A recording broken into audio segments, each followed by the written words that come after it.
Hello. Good afternoon, everybody. I'm the podcast, and next to me is the beautiful, the voluptuous, the sexy Tina McCrory. How are you? I'm good. How are you? Make sure you eat that, yeah. I know. He always says that. You gotta eat that, Mike. Okay. So how are you? I'm good. It's been I'm kind of exhausted this week. It's been crazy. I feel like that's been a lot of my friends and people have been saying, like, this week has just been a bit of an ass kicker in my life and many people's, it seems like. It has been nuts. It has been nuts. I've got a lot of plates spinning. Yeah. I've got a full dance card. Yeah. But it's okay. It's fun stuff. It's good stuff. Yeah, it's good. Stuff. I am ready to spend a Sunday like laying around and maybe yoga and wine. Naked and Netflix binging. Yes. I think is the ticket. Yeah, this is what I'm craving. But I'm excited to be here as always. Except for you, you're gonna be with your boyfriend, and me, I'll just be alone. Single naked guy at Netflix. I'm okay with that. Yeah, that's not bad. Not bad. You can still drink a bottle of wine. Are you a bottle of wine? You know, tomorrow anything can happen. You might meet somebody tonight.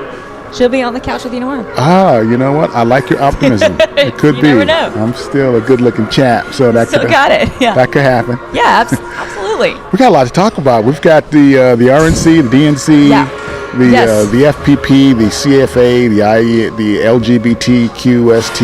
Yes. We got stuff to talk about. Holy cow. You can dive into politics first because the DNC was this week, and I was really excited that it went great. I feel like they hit it out of the park compared to RNC. Yeah, you know, it was a convention of hope. Yeah. Versus death and doom and fear and totally. And we are losers and we're behind the world and people wants to kill us. It was like an all-star convention of, excitement and together, better together. It was their big catchphrase. Yeah. Aside from I'm with her, which I am with her. There's I'm with her.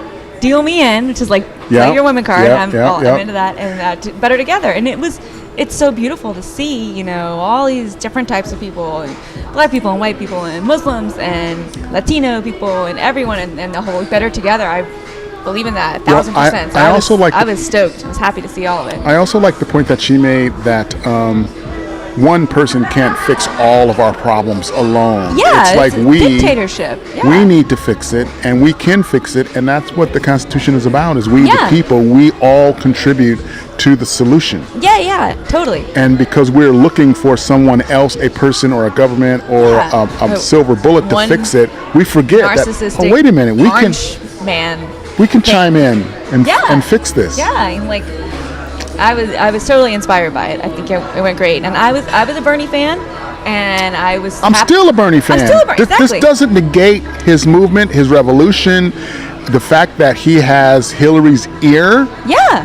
And, actually he's in the sweet spot. Yeah. Because he doesn't have the pressure of the decisions, but he can be, the conduit of the voice of the people. Yeah. He's in the ear. So, the Bernie fans, I think, I get what Sarah Silverstone was trying, not Silverman. My future wife, Yeah. I hope. Yeah, my future wife. We'll see. No, she's already married and got kids. She's not married with kids. No. No? Sarah Silverman is single. She has a boyfriend. She's single? She does not have children. Sarah Silverman, you into the Podbrother? You into the, I would massage your feet. I would massage your feet. But, I totally get when she said, you're being ridiculous. You're being ridiculous. And she wasn't trying to insult, but what she meant was, look, you were in the sweet spot. Because Bernie has a direct line to the White House for every issue that you have. And because Hillary wants to make a statement with her presidency, a legacy, she is open for hearing what Bernie and Bernie's people have to say and will do something to make an imprint. Yeah, what she meant was that, you can be really excited about a candidate in the primary, and then if they don't win the primary, then you still stay behind the candidate who did win the primary. That's what primary is for. Well, I know. What she was saying, that's a good point you made. That's a very good point. Yeah. But in addition to that, what I was saying, look, you can still support your candidate. And if your candidate loses the primary, you can still support what your candidate is trying to do to get your message across. Yeah. So if he decides that it is very clear that Hillary and the machine behind her is going to win the primary, then how can I be most effective with my revolution and create an alliance with Hillary to get as much as I can get done? Yeah, I think that I really respected his speech, and that he's ready to put all his support behind her, rightly so. So I think that's fantastic. Like, I was in my stand-up the other day, I was saying that, like, I say Bernie is a kale salad. I wanted to order the kale salad because it's the healthiest and the most delicious. I wanted the kale salad, and they were out of kale. So I'll probably just order the Caesar salad. I'm not going to order like a giant hamburger or steak tartare or like a human foot. Like, I'm not going to go from the kale salad to a human foot just because I can't get the kale salad. I'll pick a different salad. Like, I don't, and that's like what it's like to me when I see people who are like, well, if Bernie's not running, forget everything. So, yeah.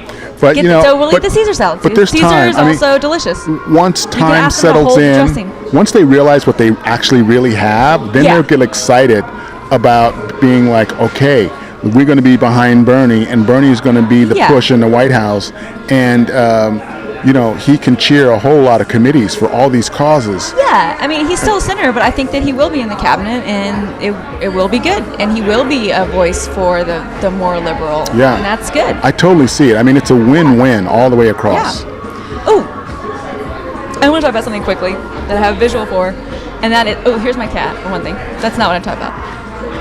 That's my cat. Tara. Okay, but what I wanted to talk about on the lighter side of the conventions is the hats of the conventions. Have you been seeing this shit? It's insane. It's like, what's up with the hats? It's like, is it a British wedding? Is it a Derby day? Is it like, it's loading. It's insane. I haven't seen hats like this since the royal wedding. Okay, here's some of the best ones according to Huffington Post. This is, guess which one this is from? This is the RNC hat.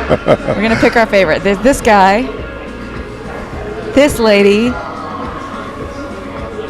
Let's see what else we got. There's a lot of these. That's funny. This. It's hard to take someone. Oh, look at these guys. It's hard to take someone serious if you're wearing like a hat that's too goofy. Okay, and then look at this woman. Jesus. I mean, it's hard to take these people seriously anyway, but look at this. These grown men in suits decided to put on pink whales on their heads. What does that even mean? And it was a lot of them. It wasn't just like occasional bad hat. It was like everyone going to either one of the conventions was like, what's our hat going to be? And then, all right, these are bad, but I am a Democrat, and I'm very excited about the Democratic ticket, but their hats were even worse. And I saw... Look at these fucking hats. I saw the cheese. The Wisconsin brought the cheese head hats, which is... They always wear that. They wear that. That's like... In the football game, I can see that, but like at the convention... And the sad thing is those were like among the more sophisticated of the hats, because those were like traditional. You always wear those. Look at this one. This lady made a tiny Hillary and put it on her head. Look at that.